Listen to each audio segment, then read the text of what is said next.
Hello and welcome to this special episode of Things on the Greater Hoosick Valley Community Business Alliance page, specifically dedicated towards our partner small businesses and really small business owners in general. We have a really special treat for you today.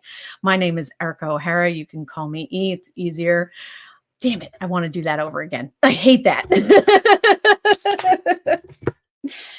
Oh. Not like my podcast where I do the same thing over and over again, right? Hello and welcome to a special treat for partner small businesses and small business owners in general for the Greater Hoosick Valley Community Business Alliance. I am very, very excited for our special guest today and our partner small business highlight for a financial planner that is going to be able to help you to achieve your financial goals should you need it. Fucking nope. Damn it. Because I don't want to read. So hold on. Let me get this up here. How do I want that to start? All right. What are we calling this? Partner Small Business Showcase. Showcase. Financial advisor and educator. Okay. And then questions are at the end, right? Okay. You got this. All right. Hello. I'm so happy that you joined me here today. I hope that you are already signed up to be part of the Community Business Alliance, the Greater Hoosick Valley Community Business Alliance. I am joined.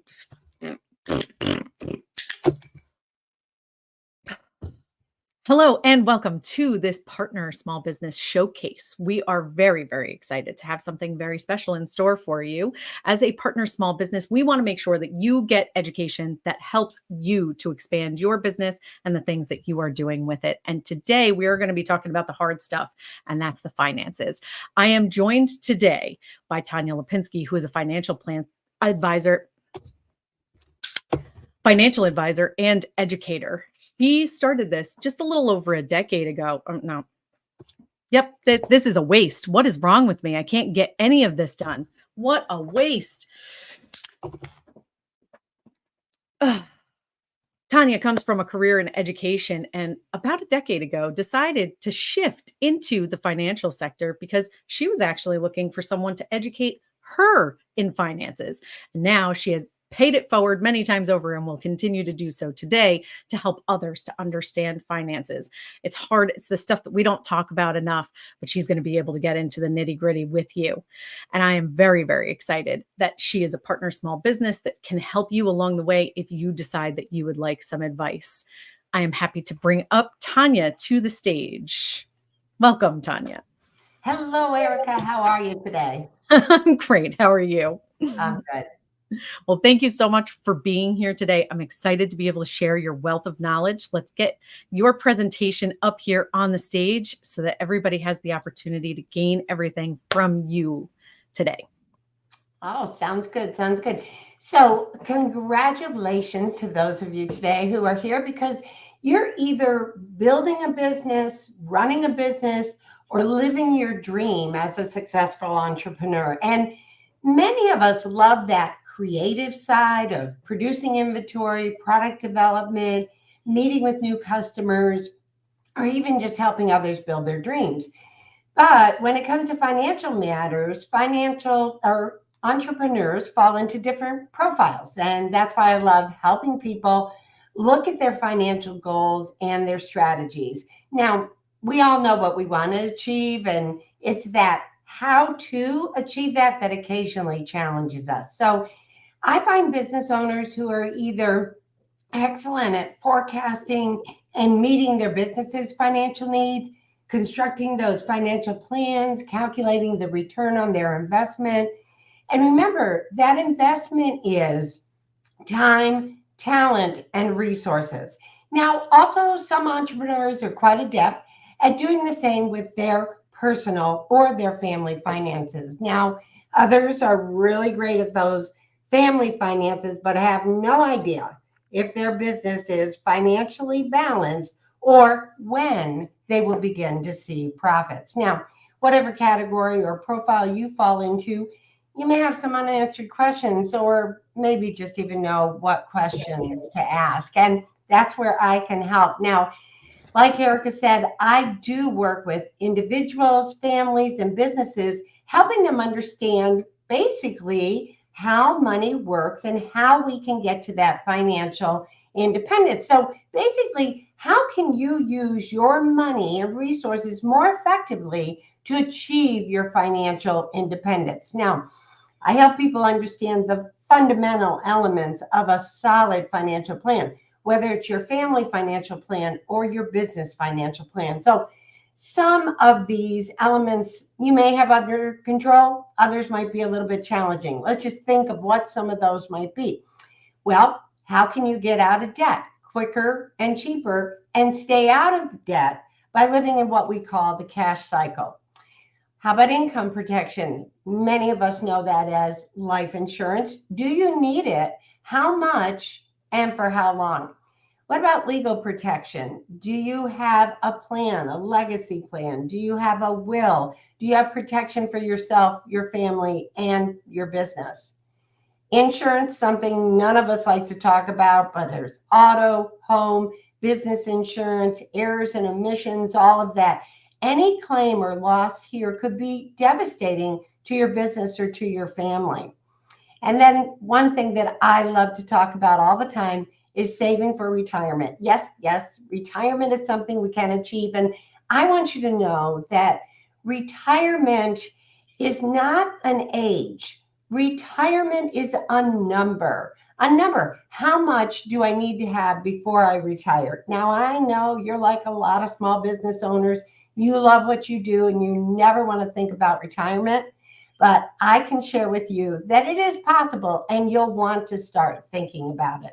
So those are just some of the foundational things that I do. I actually do much more, but that's what I wanted to start with today. So we're going to discuss your road to financial independence, and thinking long term is the key to success when you're building a business. So most people today don't plan to fail. They fail to plan. And that's really the foundation of what we need to do. We need to have a plan. Not only do we need to have a plan, we kind of need to stick to it and not be afraid to change it. So let's just talk a little bit about today's financial challenges. Today, I think you can all read this for yourself, but one of the things that I think is really important is we know that 94% of retirees are going to retire on Social Security as a major source of income. That is not going to get you to the type of retirement that you want to live with. And a large percentage of retirees leave the workforce earlier than planned, even knowing they're not going to have that retirement that they dreamed of. So one of the things that we do is we discuss investment phases with our clients. Now, you have probably heard of these investment phases, and I want you to think about just for a minute, what investment phase are you in? So there's accumulation. That's when you're building towards that retirement. You're accumulating money, you are in the workforce, or you're building your business and your business is in the profit. You're making money in your business. Then the next phase of our financial life is what we call preservation. Now, this is when you're between 7 and 3 years before you want to retire. So you want to still have growth in your investments, but you want to start thinking about protecting that as well. And then there's the distribution phase of actually being in retirement. And that's when you're about 3 years away from retirement. We really want to take a look at, are you going to be ready to retire, and how is that retirement going to look? So to get to those phases, what I like to talk to people about is how most people are currently saving. So most people are currently saving in a number of ways. They're looking at how can they move from where, stop that, Erica, I missed my place. No worries. Okay, hang on. There we go. I didn't have my screen big enough. Here we go. So, okay. All righty. Perfect. Yep, I'm ready. Alrighty, so as we look at how most people save, most people really don't understand the elements of compound investing. So when we look at this slide, if we're looking at $10,000 at a 1% or 1.5% interest rate, let's say you put that in your local bank, your interest for the year is going to be $150. But you're going to pay taxes on that interest you earned. So you really have only earned, let's say, about 117. So now your balance is not 10,150, it's 10,117. But then let's not forget about inflation. So if you aren't earning more than inflation, you really aren't earning anything on your income. So let's take a look at the rule of 72. I tell you, I love this rule of 72. This is something that I learned very early on. So in this calculation, you take 72 and divide it by the rate of your return. So if you were looking at that same amount of money and you were earning a 3% rate of return, it is going to take you 24 years to double that amount of money. Now, if you were doing a little bit better, maybe getting 6% rate of return, which you can find in municipal bonds and some other conservative savings, then it would take 12 years for you to double your money. But look at this. If you were to earn 12% on your money, you could double that in 6 years. So let's take that a little bit further and look at that rule of 72 just a little bit deeper. So what this slide is showing us is if you took that $10,000 and invested it at that 3% rate of return, in 48 years, you are going to have $40,000. Take that same $10,000 and have that invested at 6%, you're going to have $160,000. But take that same 10,000 and invest it at 12%. Now, I know what y'all thinking at this point. Where do I find a 12% rate of return? Well, if we look at the average rate of return of the stock market over the last 84, 85 years, it's a 12% rate of return. So that's what comes from working with a professional money manager. They can help you, especially in that accumulation phase where you're maybe, a far way off from retirement, to help you double that money and to find those rates of return that will meet your financial goals. All righty. So we really need to start thinking about money long term. So if we think in the long term about money, we're looking at investing money. And if we look at the stock market this is from January 1939 through December 31st, 2023, so fairly recently, if we look at those long-term results, we're going to begin to see that as we start to invest our money, that there are positive periods and there are negative periods. And we all know that because when we listen to the media and the news media, which, by the way, are not licensed financial advisors, so let's keep that in mind, their goal is to get you to watch the news. So when the stock market is going up and down and up and down and everybody's going crazy, the sky is falling, that's what they're telling you about. But if you really look at this slide that we're showing you, you can see that there are very few negative periods compared to those positive periods. So let's talk a little bit more about the way that we invest our money in the stock market. So let's talk about what a mutual fund is. Now, I am sure that you have heard the term mutual fund, and probably at one point you could explain to me what a mutual fund is. But mutual fund is very easy to explain. So mutual funds earn money in 3 different ways: through dividends, capital gains, and capital appreciation. And so dividends, when we're talking about investments, dividends can be 2 things. One, they're money that you earn, dividends you earn on that investment, and it gets reinvested back into that investment.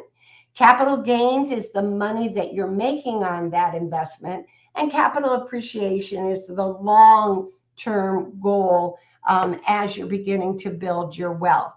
And so those are the three ways. Now, very simply, what a mutual fund is it is money that professional money managers are investing in the stock market for you. So there might be things like Procter and Gamble, Verizon, Home Depot, Netflix, all of those kind of stocks. But in a mutual fund, they're all together. There might be anywhere between 50 and 150 stocks in one mutual fund. And the beauty of it is you have a professional money manager who is managing those funds. You don't have to make those day-to-day decisions about what funds to invest in. Certainly, if you want to, you can do that. So there are 5 reasons to own a mutual fund. Professional money management, done by someone right there in Wall Street. Diversification of assets. If let's say that we had all of our money in Home Depot. I mean, I like Home Depot. I like DIY projects. Let's say we had all our money, all of our investments in Home Depot stock, and Home Depot falls off the face of the earth. What happens to your investment? Your investment falls off the face of the earth. But let's say that we have our money in a mutual fund where there's Home Depot, there's Walmart, there's all these other there's General Electric. That's one of my favorites. All these combined, then if something happens at Home Depot, that's okay, because that professional money manager is going to go out and pull in something that will do better. So when we think about that, it's often important that we see the diversification, the growth potential, because at any given time, as you've seen in the stock market, one's down, one's up. So that growth potential happens by that diversification. It's affordable and there is liquidity. So there's basically 3 different types of investment accounts. The one you're probably most familiar with is that wealth building account, retirement. We can't touch that till we're 59 and a half.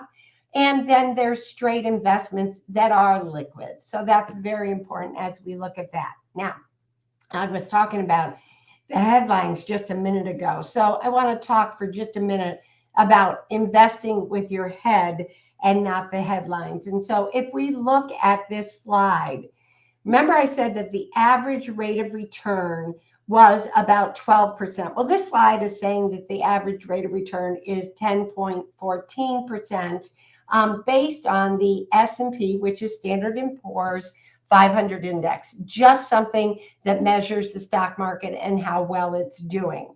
And so if you look at this graph, and you probably can't see all the fine detail, but what's really, really important about that is that the stock market, yes, goes up and down, but it doesn't go up and down like this. If you drew a diagonal, you can see that the stock market goes up and down, but it really goes down and then back up. And the problem is most investors, when they hear the news media going on about this and that and how things are not going well, they're not telling you that that stock market is going to go down and then back up. And that's exactly what this slide is showing you.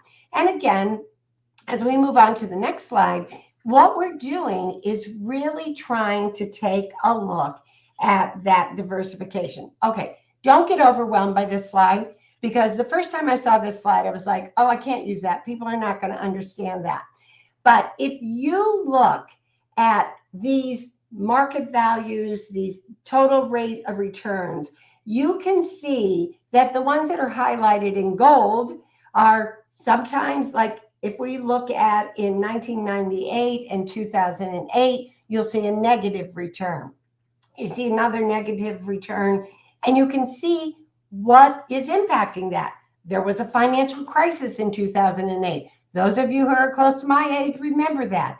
There was in 2000 a tech stock. We look at the terrorist attacks, the accounting scandals. We look at hurricanes. All of those things, yes, have an impact on the stock market. But as we look at our next slide, you'll see that over time, that impact very much lessens. So if we look at this, we call this a quilt slide. And so for any of you people out there who are in that kind of an industry, you probably are like, yeah, this looks good.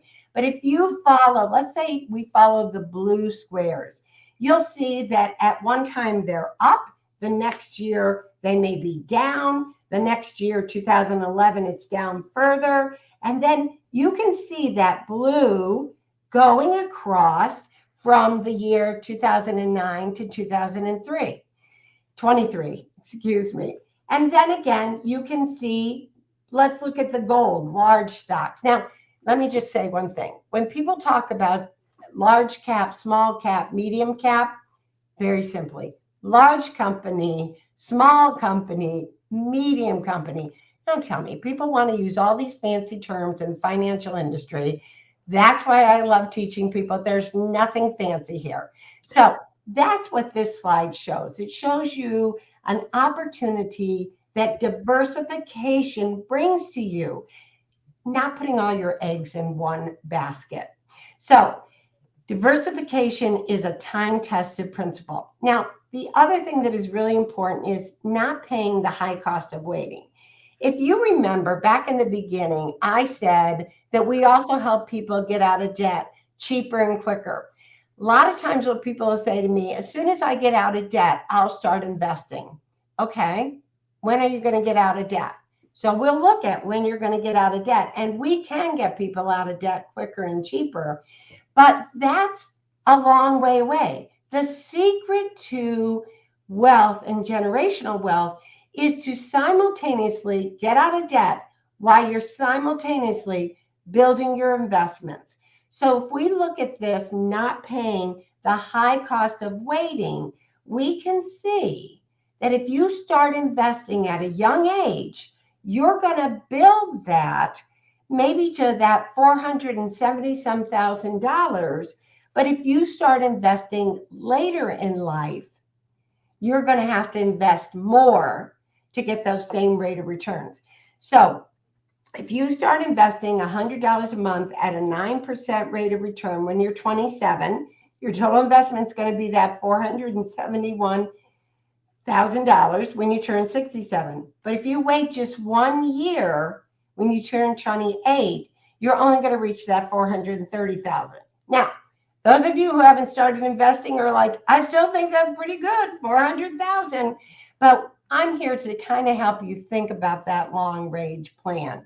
And so it really does pay to start early. So let's take a look at what happens if you do start early. And this is called, you might have learned this in a basic economics class in high school. It's probably been a long time, but this is Ben and Arthur. And I love Ben and Arthur. So we'll call investor A Ben. So Ben invests $7,000 from the age of 22 to 29.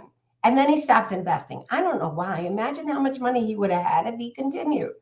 Well, Arthur didn't start investing until 30, and he put $7,000 in every year from the age of 30 to 67. Well, Ben's initial investment was $56,000, and by the age of 67, he has $2,584. $2,584.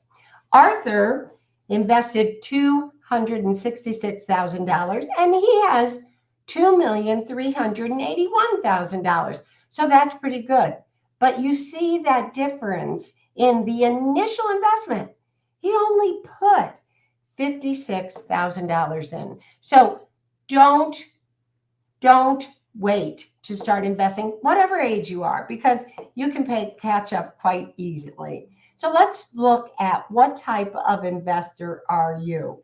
And again, this is going to depend on what stage of your financial life you're in. Accumulation, preservation, or distribution, retirement. And so when we look at investing in the stock market, we look to see, are you a conservative investor? Meaning you really want your money to be very protected. You want it to grow, but you want it to be very protected. Are you a moderate? You want it to be protected, but you're willing to take some risk for it to grow. Or you Are you aggressive? I don't know about you, but I have 30 something adult children and they're in that aggressive mode.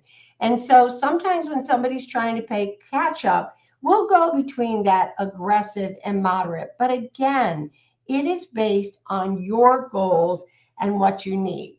So once you figure out what type of investor you are, we need to think about some very, very simple rules. So first, you need to pay yourself first. Now, I know this is hard. Your business isn't making any money. You're putting more time and energy and money into it than you're getting out of it. But at some point, we need to stop treating your business as a hobby and as a business. And so, in order to do that, you need to really start thinking about how you can pay yourself first. And I don't know about you, but my parents always told me save 10% of your income. And that was great. But the one thing they didn't do was take it to the next level and tell me what to do with that 10% of my income. And so that's what I like to help people with. And then you need to look at setting up a complete savings program with 3 accounts. Again, we all think about an emergency fund. And we try to fund that for uncovered expenses, medical expenses, major car repairs. Think about that as being 3 to 6 months of what you would need for income. Short-term savings. That's when there's a loss of a job or maybe your business isn't doing well, any unforeseen events. And that should be up to about 6 months of your income or your expenses and needs. And then again, what we talked a little bit about is that wealth building for retirement, college, long range savings. So we look at setting up a complete savings program with just these 3 accounts. And I also believe that short-term account where you see that in the middle, that's what keeps people out of credit card debt. See, most people think that the emergency fund is important, and it is, and that should be funded first. And most people know the wealth building account is important, but most people don't have that short-term account, and that's where they get into trouble, putting things on credit cards that they can't pay off by the end of the month. So that short-term account is a very liquid account. Liquidity just means you can get to that money, but it's where that money is that you need when you're developing a new product line, when you need to put some more time and energy into that part of your business or that part of your family expenses. So that short-term account is going to get you where you want to be so that you really know where you are. So as we move, I think I have one more slide. Let's see. Alrighty. One of the things that I would have to let you know before I let you get away today, and I know that Erica has some questions coming in, and I'm happy to answer that, is that mastering money management and getting your money working for you isn't as complex as you think it is. One of the things that I offer in this totally digital age is I do most of my meetings via Zoom. Or if you're local, I'll meet with you one-on-one right across from your kitchen table or your office desk, whatever works. And I put together a complimentary financial needs analysis. It's going to tell you where you are right now and where you want to be. It's customized because we all have different goals and dreams, and it's confidential. That's one of the things that I think is so important about the way that I run my business. It's all about you. It's your goals. It's your strategies. I'm just here as your guide, kind of your financial guide to help you put those programs and those goals and strategies into place. So that's all from me right off the bat, but I would love to entertain and answer any questions that may have come in, Erica. Wow. Okay. So I just want to say that I learned already so much and I'm thinking about so many different things. So I am confident that the stuff that came in through the chat is going to be fantastic. But, the first thing that comes to my mind is you're talking about paying yourself first, but a lot of people have family members that work in their businesses. How do we is there ways that we can kind of do that well too? Yes, absolutely. See, many businesses, and especially small businesses, don't understand that there are some retirement vehicles that are made especially for you. And so you can get some tax advantages for those. You can also, lots of people have their kids working in their family business, and they may or may not be paying them. But there are things like custodial IRAs. Now, an IRA, if that's a mystery to you, is an individual retirement account, and especially a Roth IRA. We have two different kinds of IRAs. Won't go into them right now, but the Roth IRA is something that I love to talk to people about. It is the best investment tool for Main Street middle income American families. And so you can pay your kids, you can start retirement plans for them, you can pay other family members, and you can also add perks like retirement plans that also give you tax advantages. I love this because this is the slide I'm thinking of, and I have to go back to this. This is the slide that I'm thinking of because you're telling me that what I could do is set my boys up for success when they can't really do much yet. I mean, 11 and 7, I don't think they're really qualified to help me with some of the websites and stuff that I do, but eventually they're going to be able to help. So thinking about that first bracket while you were talking about this, I was like, gosh, what I need to do is figure out a way that I can help my boys early on. And even if it's not $7,000 a year, because that is a tall order for a small business, but even setting them up with a couple thousand here and then they do some of the work later would make a huge difference to their end game. I absolutely love that. Thank you so much for that. Yeah, that's my favorite slide. That's a really good one. So next one that did come in through the chat.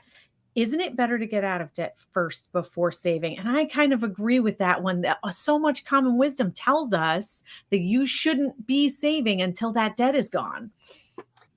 So I think that as Americans, we were raised, and rightfully so, not to carry debt. I mean, ideally, if we use credit cards, we want to pay them off at the end of the month, every month. And certainly when we're starting a business, we need credit cards sometimes. We that's how we pay for our inventory. That's how we pay for our supplies.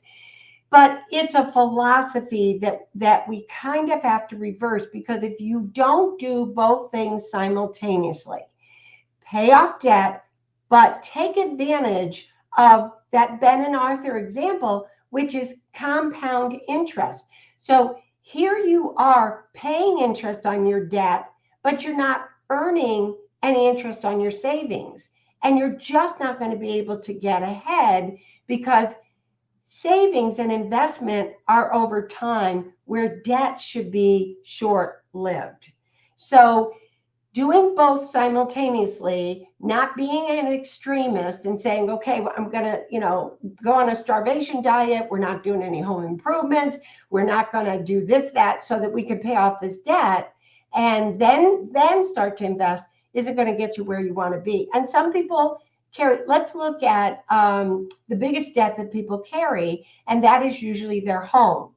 Okay, so if you're paying and interest rates are coming down, we're going to see another drop soon. But if you're paying that percent of interest and on your home, and your home is an investment, but if that's one kind of debt to look at, is saying, I probably shouldn't pay that off right away, but I should pay my consumer debt off, which has no really ability to build wealth.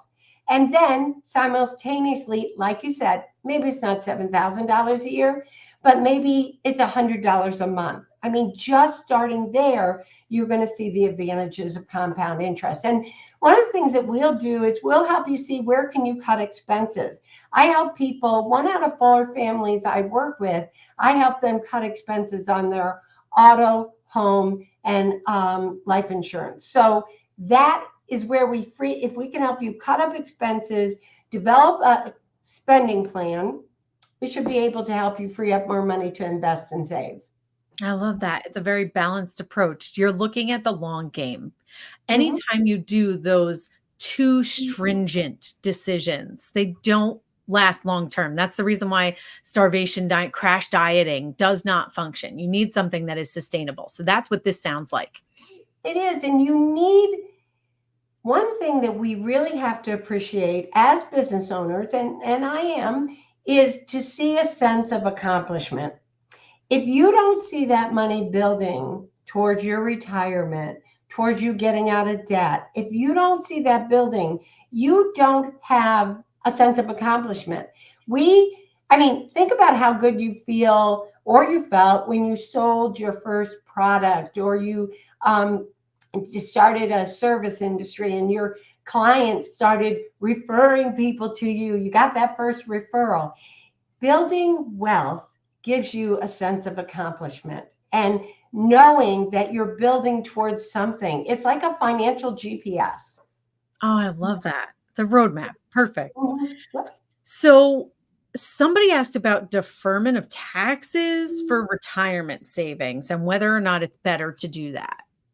Yeah. So if you were previously employed, or maybe you're employed now, and you have a 401k plan with your employer, that 401k plan, you're investing and your employer hopefully is matching that in that 401k plan, and you haven't paid taxes on that. So that's tax deferred. So most always any employer sponsored plan, thrift savings plan, all is going to be tax deferred. So you'll pay taxes on that once you hit 59 and a half and you start withdrawing that money. Okay, so that is how tax deferred works. You're going to pay taxes on that eventually. Now, the other way that retirement plans work is some you are investing with after tax dollars. And the advantage to that is that's going to grow tax free if it's in a Roth individual retirement account. You're never going to pay taxes on it or the interest that it earns on a Roth individual retirement account. If you take your employer's 401k and roll that over into a traditional IRA, again, that's tax deferred. So, what we do for small businesses, we look at the size of your business. We look and say, okay, are you ready to offer tax deferred retirement savings to you and to your employees? Or are you going to offer more like a Roth or other investment vehicles? There are several. So there isn't any one way. It's great to have a balanced approach to deferred and then other approaches as well. And so it's all very individualized based on what your goals are, whether you're in that accumulation, preservation, or getting close to retirement. So looking at tax deferred or tax advantage is something we do. Oh, I love that. And I hadn't even thought about the fact that some small businesses could be heading towards that point where they can help their employees and offer Mhm. those kinds of packages too. I'm so glad that you got that in there and mentioned that. So that actually answers one of the other questions in terms of previous employers and stuff like that. What you would roll into now, if you were to roll into a Roth IRA, would you recommend that instead of a traditional one? Because if you had deferred your taxes for the 401k, does that mean you would have to pay them before rolling into a Roth? Great question. So, what I typically do is if you have a 401k, a 403b, any type of retirement plan with a previous employer, I always recommend that we roll that over into an individual retirement account. Now, there's a couple of reasons for that. Number one, no one's managing it for you, they're managing that now for the company. Number two, if that company goes bankrupt, goes out of business, think about locally St. Clair's Hospital. If that company goes out of business or declares bankruptcy, not only can they take everything they put into your account, but they can take your contributions as well. So when you leave an employer, you should be rolling that over into an individual retirement account. But your question was, should I leave it as a traditional tax deferred individual retirement account or a Roth? Again, it depends on your long range goals and strategies. It depends on the amount of funds there, how far away you are from needing or wanting that for retirement. So it's possible to do. We do it different ways depending on the client's needs. And so that's a great question.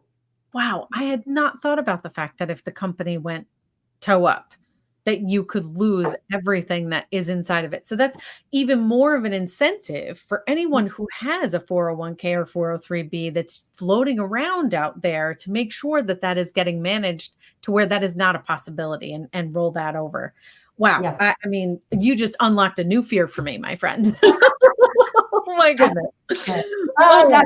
that's So how much do we need for retirement though? Because with inflation, you were talking about the 5% inflation versus how much and we've had a few years here where I am sure it has been very difficult for you to do some of the math, because I mean, didn't we have points where inflation was 19, 20-ish% over the course of the past 4 years? So how do we even predict that? Yeah. So it is very hard in many situations, especially post COVID. I mean, we saw a lot of people get really concerned about their investments.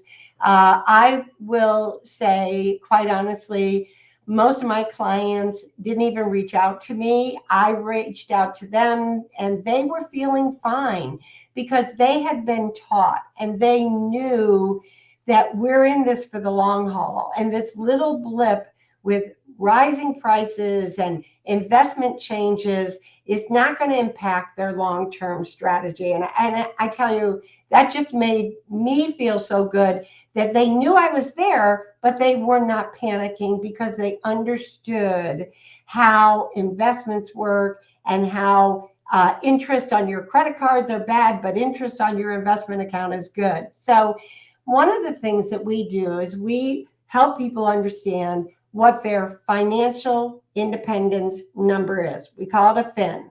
And any of you who are currently working with a financial advisor, good for you. But make sure you know what your FIN number is. What is that lump sum of money that you need to have before you retire so that you can retire the way you want to and not worry? The number one worry that retirees and pre-retirees have is, will I run out of money? And we're living longer.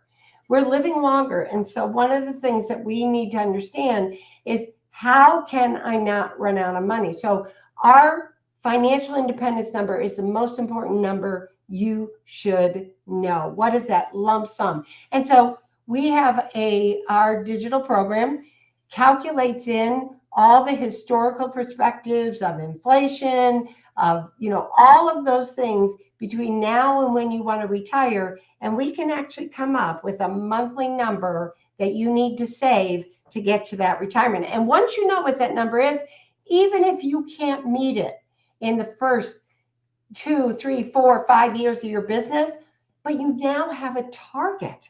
And so that target gives you hope that you're going to get there.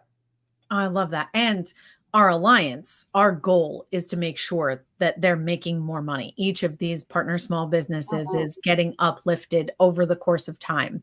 And so even if not at first, we want to help you to realize those goals by helping to support you and get more customers through your door so that you can meet that number that you're looking to meet. So I love that. Absolutely. And Yeah. how simple to be able to just calculate it. All right. Last one, you talked about life insurance. Nobody wants to talk about any of these things. I mean, they're all so uncomfy, but do I actually need life insurance? Is that something I should, and can I use it in a different way than just the end of my life? Yeah, it's interesting. And I'll tell you, about 15% of what I do is life insurance, AKA income protection. Because quite honestly, more of my clients live and grow and develop and go into retirement than pass away. And so one of the things that people like myself, Susie Orman, Dave Ramsey, some of the big consumer educators out there in financial services will tell you is in the early years, while you have a young family, while you have debt, while you're building that wealth and building those investments, there is a need for life insurance and income protection. Because if something happened to you, who is going to provide that income that is lost? It's not just paying final expenses, it's income that is lost from you being able to provide that to your family. So in the early years, there is a need for life insurance, i.e. income protection. In the later years, when you've built your assets, you have your savings, you have your retirement, you're out of debt, is there really a need for it? No, because in essence, you're self-insured. Now, that answers the first part of your question. The second part of your question is there something else I can do while I'm alive to make my life insurance work for me? Well, there are several different life insurance products. I only deal with one life insurance product. It's called Level Term, and it works just like your auto works. If your auto insurance, something happens to your vehicle, that kicks into place, you can get it repaired, replaced, etc. You're not paying for if you drive a $30,000, $40,000 vehicle, you're not paying for a $200,000 vehicle. You are paying for that. So it's a straight benefit. It's a benefit if something happens to that vehicle. Now, many people will say, yeah, but I have whole life or universal life or any of those cash value life insurance. So I'm making money in my life insurance policy. Well, Susie and Dave will both tell you, no, you're not. Because what you're doing is you're using one thing, which is your life insurance, to build another, which is your investment. And never should you have those two working, because what they don't tell you in the fine print with cash value or those other products is that if something happens to you, your family will either get the death benefit or the cash value. Most often, they're not going to get both. The other thing is you're investing and they are taking that money and they're paying you anywhere between a 3 to 4% on that money that they're investing. They're going out and investing that money in the stock market. Now, remember, I told you the stock market over the 80 some years earned between 10 and 12%. Well, where's that 9% going? Right in their pockets. Right. Mm-hmm. Well, my daughter lives in Connecticut. To get from here to there, I've got to go through Hartford. Take a look at all of the buildings in Hartford, MetLife, Travelers, now all these big insurance companies. Hey, your 9% is paying for their building and their salaries. So what I support is life insurance that protects your income and pays that death benefit that is going to help your family until your assets are built. And then after that, I don't really see a need for life insurance. If you do, I'll help you with that. So number one, level term is just that. It's cheaper, and that means that you can invest the difference in the high cost of these insurance investment products and manage those investments to your goals, not the insurance companies. Absolute. Gosh, at that point, you don't want to be giving them that money. That's your money. You should be able to get all of that 8-9% back to yourself. Exactly. I love it.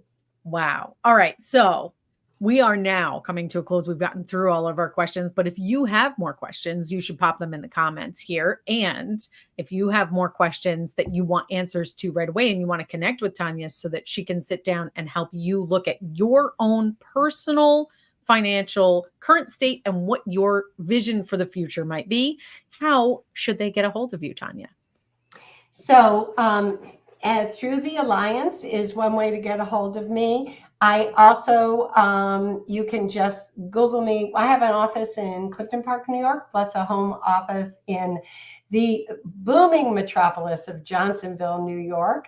And that's why I love to do things either in person or via Zoom, because I can reach more people. Maybe you're thinking of family members or other business partners that need to hear what you heard today. So you can get in touch with me. Now, Erica, how do we have this set up on the Community Business Alliance? Can they just click on my link and come through? Or are we going to include my link?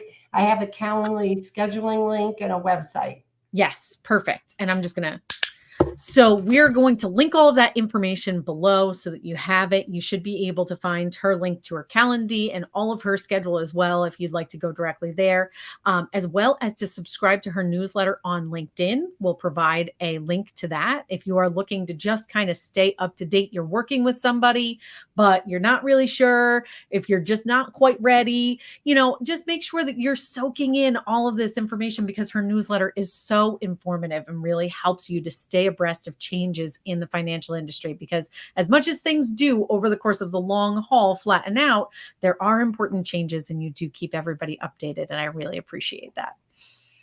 Absolutely. And you can reach out to me at any time. Remember, I love cell phones because it lets me know, do I want to answer that now? Do I want to answer that later? So don't hesitate to reach out, leave me a voicemail if I don't answer, or shoot me a text.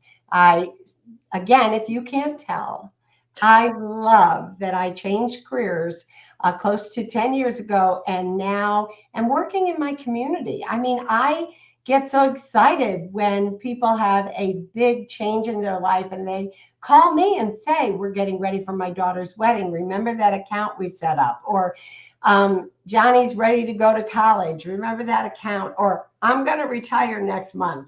So anyways, it's been great, Erica. I appreciate all you do for our Community Business Alliance, because we really know that we needed somebody to kind of take the lead on this and to help people in our community learn how to get better at their passion of owning their own business. So thank you so much. I appreciate your time, your energy. Thank you. It has been an absolute pleasure. And we are going to turn this into a series. We already have an idea of the next one that could be coming. And depending on the questions that we get here in the comments, and depending on the feedback, we may have a secondary one that is just dedicated to either life insurance or some of the other products. So please make sure to engage with this, because that will definitely help to cater our decisions moving forward, so that we can make sure that you're getting what you want out of this. This is all for our partner small businesses. That's why we do it. And we also have the potential to have a couple of other partner small businesses that would present in this way. If you are already a small business that is linked with the CBA and you would like to do something similar, please let us know. We can always do that. This will be linked on our website and a couple of other different places.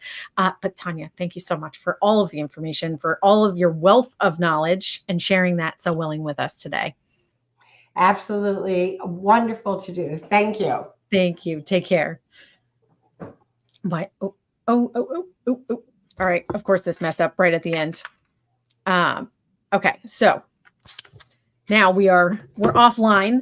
I'm going to read you my intro one more time after you leave, because there were a bunch of things that I forgot about, including the where we have live Q&A going, and questions are coming in as you're coming, on top of the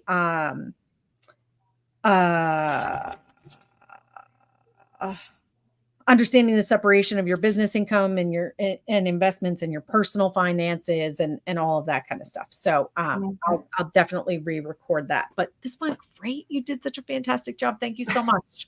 I lost my note. It was really funny because my slideshow ended over here and was over there.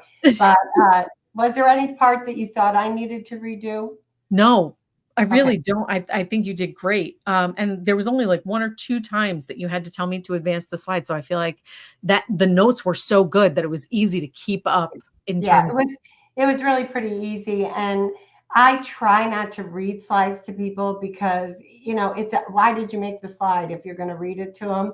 But good. No, I could criticize myself all day. I used to do television work as a parenting education specialist. And I would never watch it afterwards because it was just, I would sit there and criticize myself. And so you go with it. People are going to either, relate to it or not. So thanks. I appreciate it. And Absolutely. we'll see what happens. I do think that this is a great format to get people to be comfortable talking or learning about things that people do that they don't even know what a financial advisor does. Yeah, absolutely. And I'm excited to make a page on the website. So what I'll do is have a link to our partner small business highlights. And this really inspired it because I was thinking of having a landing page for you, but I Yep. didn't want it to be a standalone landing page. Mhm. I wanted to make sure that it was incorporated, but I'll get you that link so that you have the link direct to that page if you want to be Great. sharing that in your newsletter, socials, any of the things that you have. I Yeah, think sounds this good. would be a great opportunity for a newsletter post from the CBA to send out to all of our folks that are attached to our Yeah. newsletter as well, that we're excited about that. And then, is there any discounting for people who are part of the alliance for your stuff? I know that's hard because Primerica kind of sets a lot of it, right? Uh, well, it's not really hard because I don't charge a fee for my service. This is it's so hard to explain, so I tend not to explain it. But what happens is the companies that we represent pay us directly. So let's say that I help somebody save money on their auto and homeowners insurance. That company is going to pay me one time. Okay. That's not coming out of the consumer's pocket. Now, on any of those, so there's referrals for that and things like that. But then the other way I make money is on their investments. So when somebody invests with me, but our fees are already lower than mortar and brick buildings because we do everything virtually.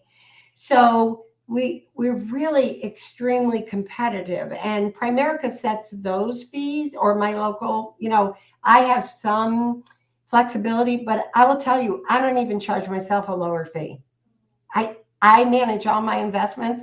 I charge myself exactly what I charge everybody else. And then I don't have to think about, well, should I charge this person more? Should I charge? No, I charge everybody that same. And and like I said, we're lower. So there's no discount, but I think the advantage that you meet with me for free, I'm not charging you as a financial advisor for meetings or transactions. Let's say that you're investing here and you want to move it there. There's no charge for that. That's amazing. You know what I mean? It There's no really is. charge for me to roll over an old 401k. If that's all anybody wants to do is roll over their old employer 401ks, then I'll do that.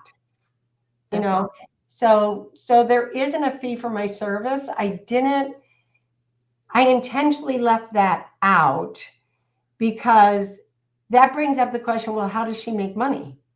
Right, right, As an entrepreneur, you're going to say, what is she doing this, for free? Why would she do that? You know, right, right. so that's why I don't offer a discount, but I also can refer you to CPAs, to other entities that I don't do. I don't do taxes, but I tell you what things to talk to your tax person about. Got it. Perfect. All right, I'm gonna get that into the intro somewhere to make sure Sure. that I can kind of put it all together so that people can see really the value add inside of that. And nobody else has really offered discounts yet. So I mean, it's Right. not something that So I'm trying to pressure or anything. I just wanted to make sure that, but this is special just for CBA members, right? yeah. And this is going to be think I might be starting to make the page that's going to be dedicated to partner small businesses, but I don't know that I want to keep this private.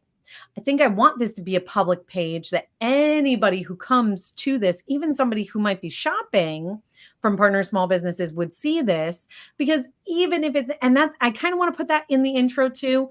We're giving it all away today in Yeah, terms yeah, of yeah. all of this, because that there's a lot of value there from the standpoint of them being like, gosh, this is what they're doing for partner small businesses. This is awesome. I will subscribe to their newsletter and I'll come back. Well, and you could say, because not everybody knows that I don't charge, you could say your initial, Tanya never charges for, Tanya, somehow say that it's special that she's not going to charge for an initial appointment because you're a small business partner or you learned about her through this site. Ooh, can I give them a code? And you'll just know that that's the code. Use Yeah, code CBA when yeah, you reach out to her, and she'll know that you came from here, and that's where you get this like extra special. Okay. there you go. CBA. All right. Mention code. Mention, not use, because they're not going to be putting it into anything. Mhm. And then perfect. Yeah, I'm so excited. This is going to be really cool. So once I have it fully edited, I have the page created, I have that up there. I'll make sure that all of your stuff is linked. And then I'll send it over to you so that you can check it out as soon as it's live before we send out the newsletter and drive the traffic Sure, to it, because sure. I want you to have an opportunity to be like, you know what, at 12 minutes and 42 seconds, maybe we could just change that part. Right, right, And right. we could always get that fixed. But I will do my best over the course of the next couple of days to get this, and it should definitely be ready to go by Monday. All right. Sounds good to me. So glad we Thank finally you. did this. Thank you so much for coming. Thank you. I appreciate you. Take Have a care. great rest of your day. You too. Bye Bye. bye.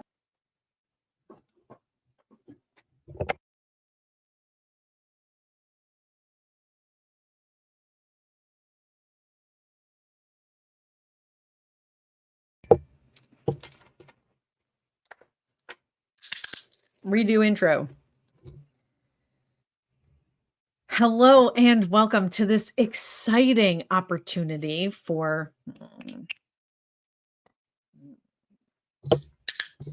Hello and welcome to our very first Partner Small Business Showcase from the Greater Hoosick Valley Community Business Alliance. I'm E. O'Hara. I am so grateful that you are joining us today. I'm so excited for you to meet Tanya Lipinski, who is both trustee and partner small business and financial advisor. I don't know if you've ever had an experience with a financial advisor before, but usually the name just conjures up money, money, money, money, money, right?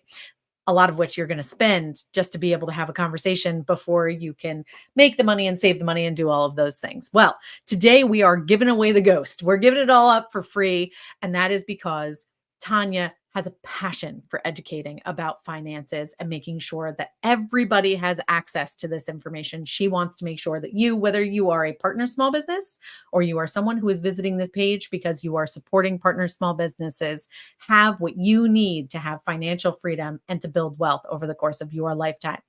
So, if you get all the way to the end of this and you would like to be reaching out to Tanya, please make sure that you use code CBA when you are booking with her. Make sure that you mention that code. Everything that she is going to work with you with is going to be complimentary. If you have an initial consultation, no pressure. You don't have to decide that you're going to end up taking her advice, working with her to get those services. You can take the advice and do it with somebody else.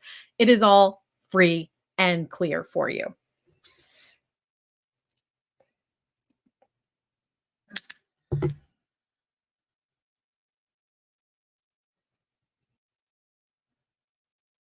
The initial appointment is free, and all of the changes that you're going to need over the course of time are also complimentary. She will take it personally to make your financial freedom her personal mission. And I am so grateful for her, especially if you have a small business where you are still working in a corporate job and your small business feels more like a hobby. This is definitely a conversation for you to have, because she is going to help you to understand the point where you are no longer in the hobby zone and you are now an entrepreneur, my friend. You are completely into your small business, and where you need to separate those finances and how to separate them.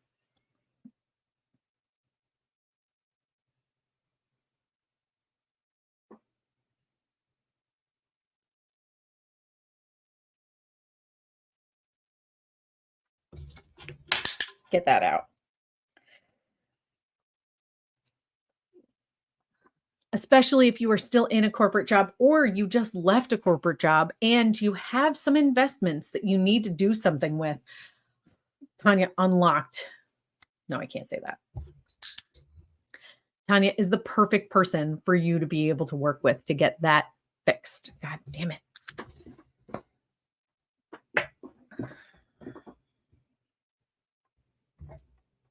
Thank you so much for joining us today. I really appreciate you taking all of the time to work your way through this whole thing. I know that that was a lot of information. So if you still have more questions, please make sure that you are getting them down into the comments and you're reaching out to Tanya because, I mean, that's an even better way to go with this.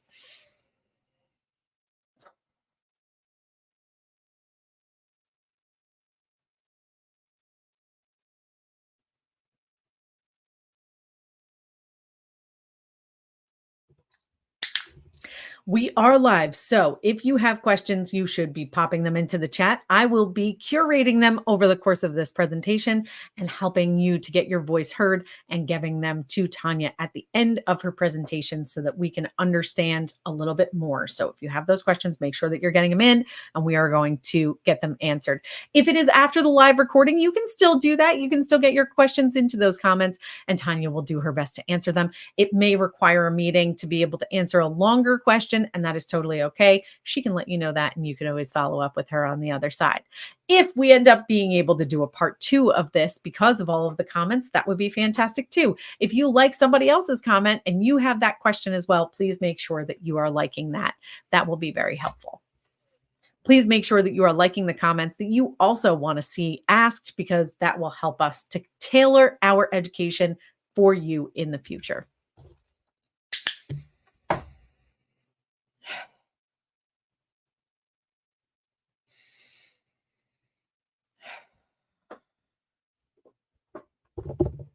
This goes into the closing. You know, one of my favorite things about working with Tanya is that she does not mystify the process with jargon. She makes sure that you actually understand. How many of you understood that an IRA was an individual retirement account before you heard that from Tanya? I don't know, but most people don't say that. And so we just have this understanding that an IRA is an important thing or 401k, all of those kinds of things. And nobody necessarily thinks about the nuanced differences between them, but she makes it so easy for us to be able to understand. And that gives me the confidence that if I were to sit down with Tanya to be able to work through all of these things, that I would actually understand what she's saying. And I hope that that's what that does for you. I hope that what that does for you is give you the confidence that if you were to sit down with Tanya, she would not be trying to baffle you with BS. What she would be trying to do is help you to understand and empower you so that you can make the best decisions as you are moving forward. And that is a very, very powerful thing.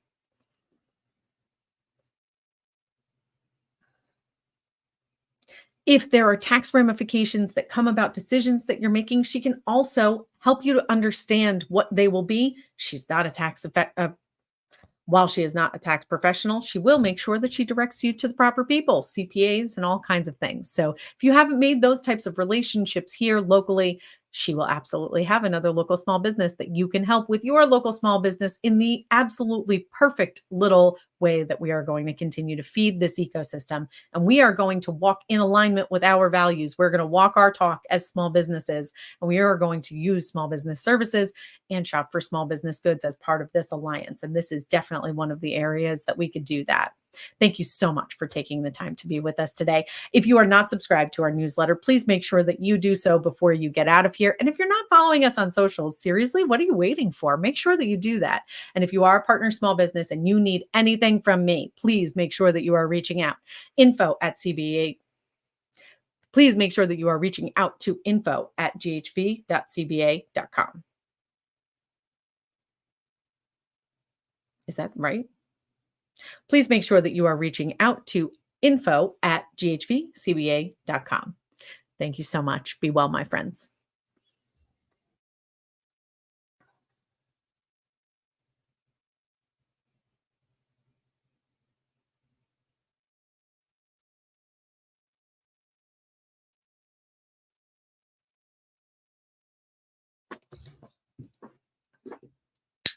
Fixing the beginning.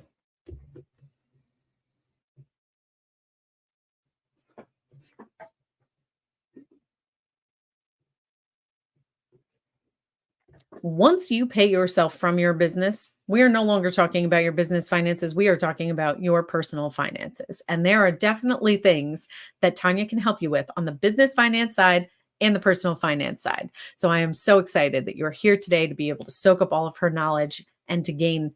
Mhm. I am thrilled that you are going to have an opportunity to meet with Tanya now and hear all of the things that she has in her brain. God damn it. Mhm.